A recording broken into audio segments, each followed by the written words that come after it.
Paz de Cristo, irmãos, boa noite. Estamos aqui na nossa quinta aula.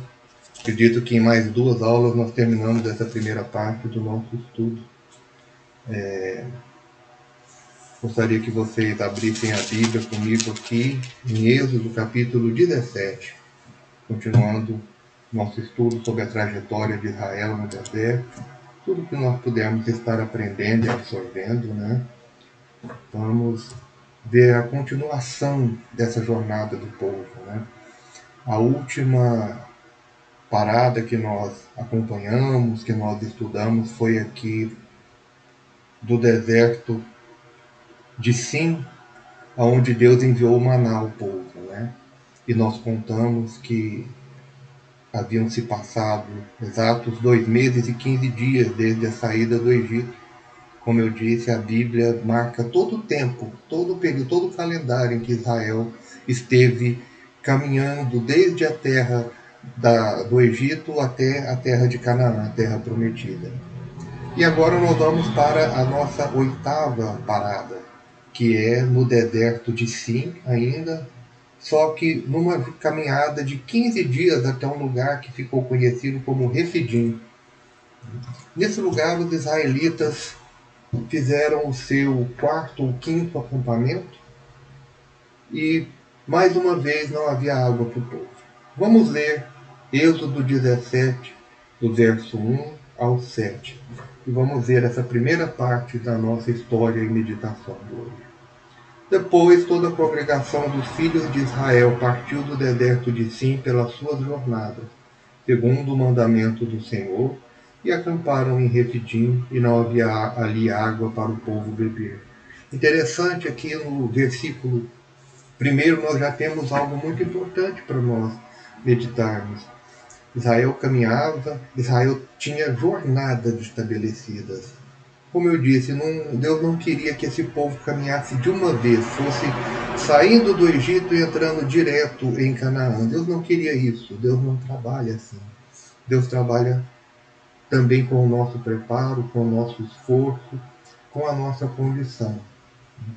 De uma forma simples, não fica tudo para Ele fazer, tem a nossa parte.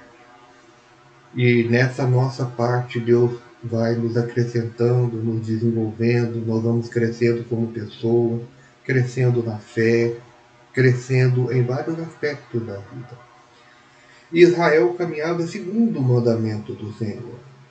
Interessante isso, porque a direção toda, esse trecho aqui, essa expressão, quer dizer que eles estavam na direção do Senhor. E o Senhor os levou para um lugar onde não havia água para beber. Mas já era a quarta, quinta vez em que o Senhor os levava para um lugar no deserto onde não havia água para beber. Então já era hora desse povo estar preparado para reagir a essa situação. E mais uma vez, vejam aqui o que acontece. O povo murmura. Então contendeu o povo com Moisés e disse: dá-nos águas para beber. E Moisés lhes disse: por que contendeis comigo? Por que tentais ao Senhor? Tendo, pois, ali o povo sede de água, o povo murmurou contra Moisés e disse: por que nos fizeste subir do Egito para nos matares de sede a nós e aos nossos filhos e ao nosso gado?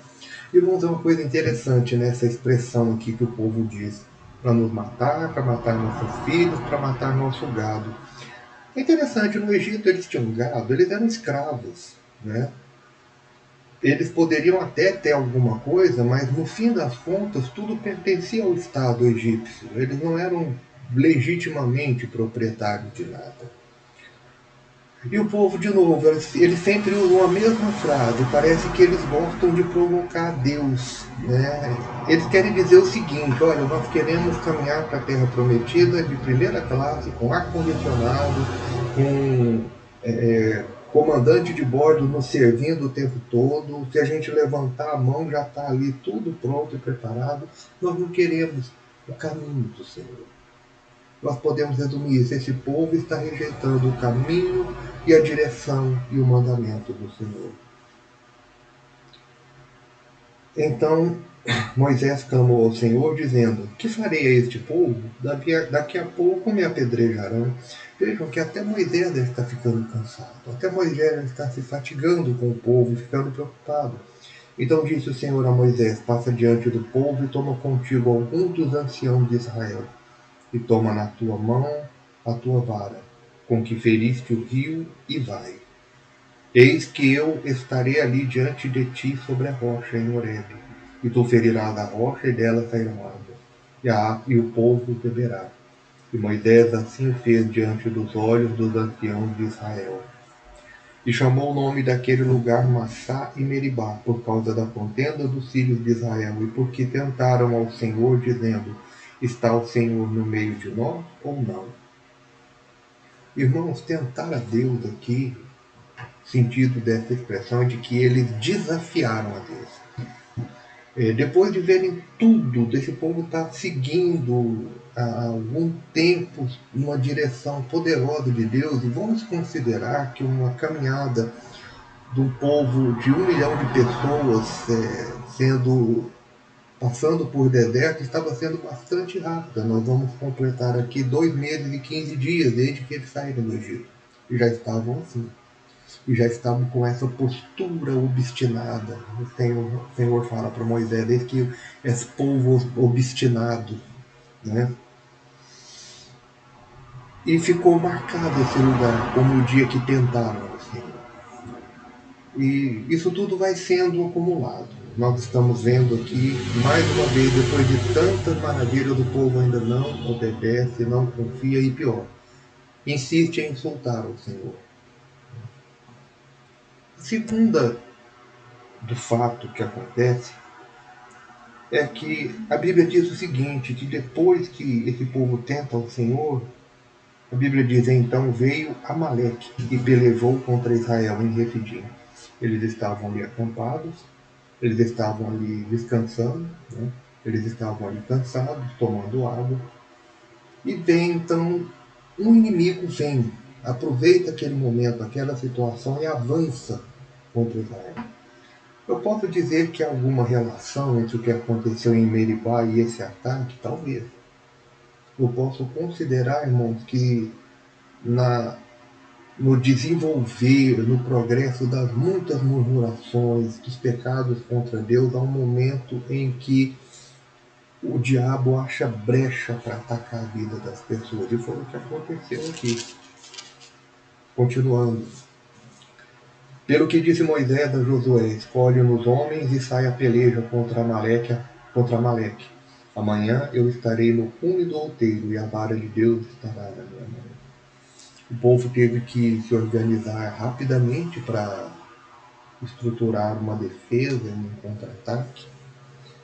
Mas nessa batalha Moisés está ao lado de Josué, e Moisés resolve fazer uma coisa muito importante. Moisés resolve levantar uma intercessão para sustentar, para, vamos dizer assim, equilibrar essa desvantagem, porque Israel ainda não tinha um exército, ainda não tinha uma experiência em batalha. Mas a primeira coisa que Moisés faz é estruturar um comando. Ele rapidamente chama Josué e pede que Josué escolha homens que tinham condições de lutar.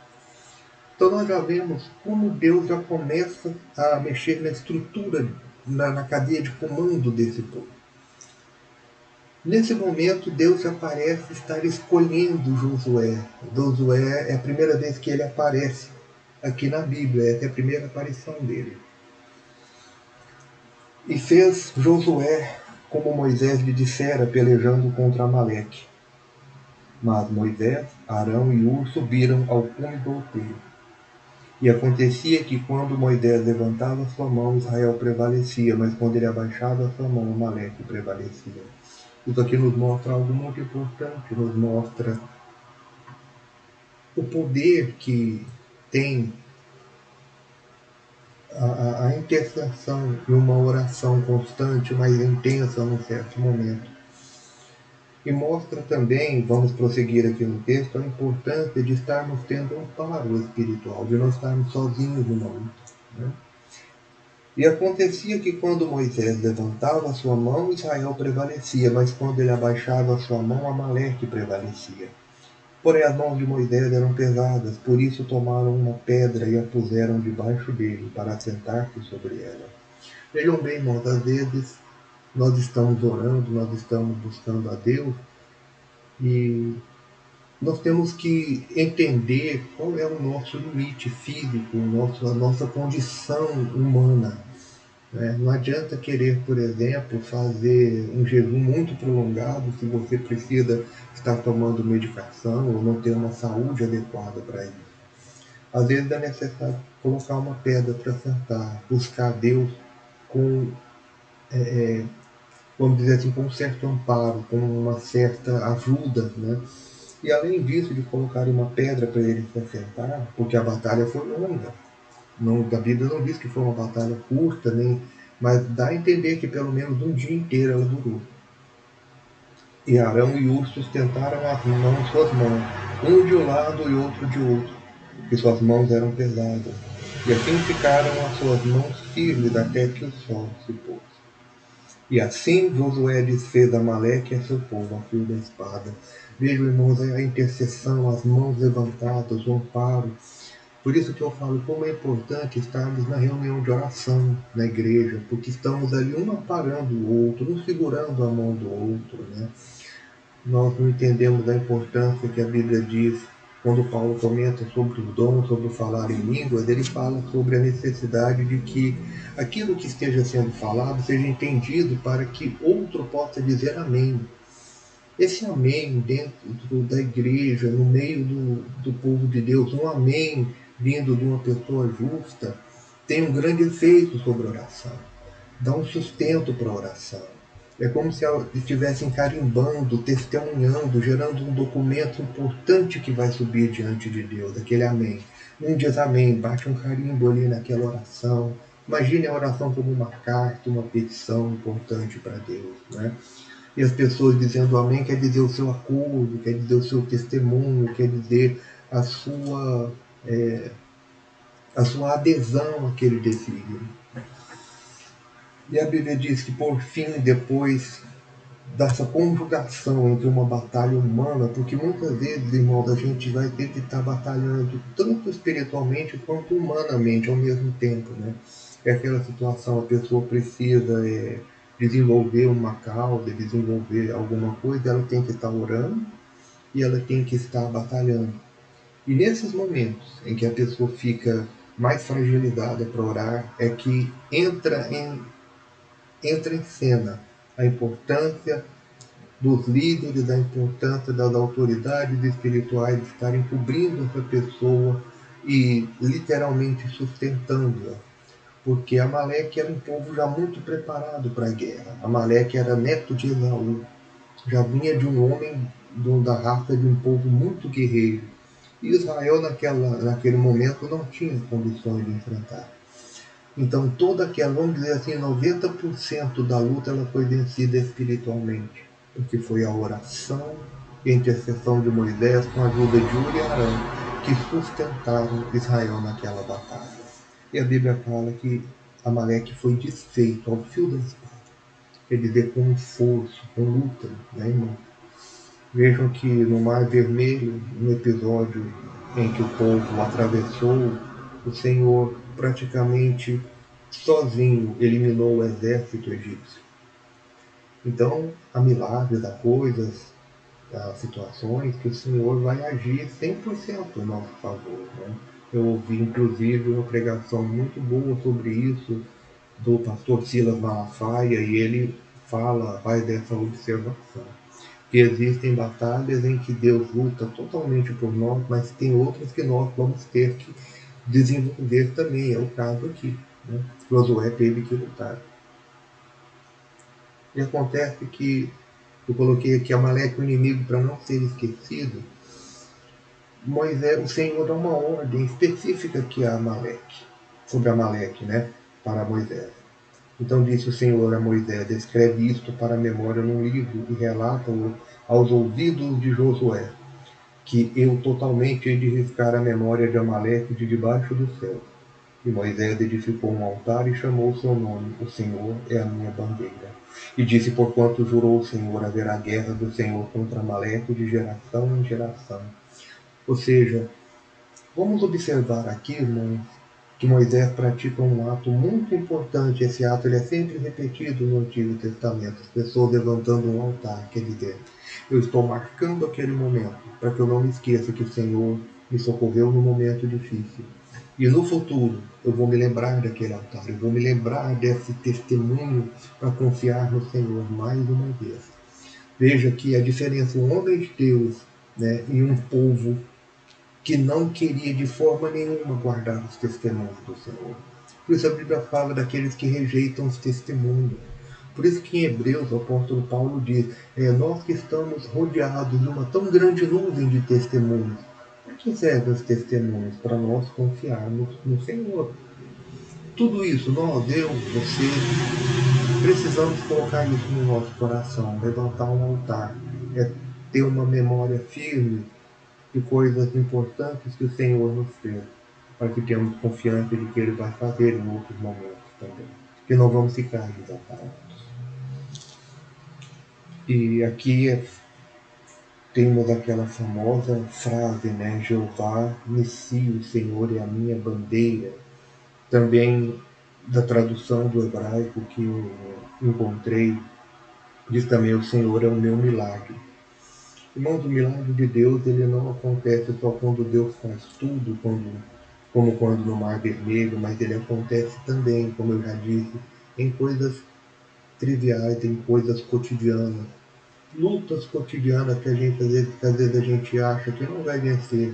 Por exemplo, nos passam uma tarefa no trabalho e a gente fala: meu Deus, Senhor, eu não vou conseguir fazer. Mas aí você vai orando, vai buscando a Deus, vai desempenhando, e quando termina o prazo está tudo entregue. Aí você olha e fala: o Senhor é a minha bandeira, o Senhor é o meu milagre. É uma lembrança de que o Senhor está conosco nas nossas lutas difíceis da nossa vida, né? Está essa última observação que eu fiz. E aqui, irmão, nós terminamos. Quero deixar hoje esse estudo, desejar para todos uma feliz sexta-feira de Páscoa, que é um dia tão importante para nós que somos cristãos.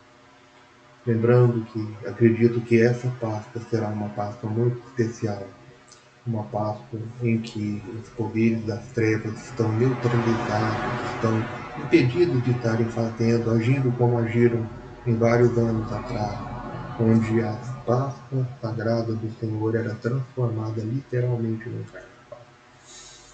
Então, eu peço ao Senhor que nos abençoe a todos, em nome de Jesus.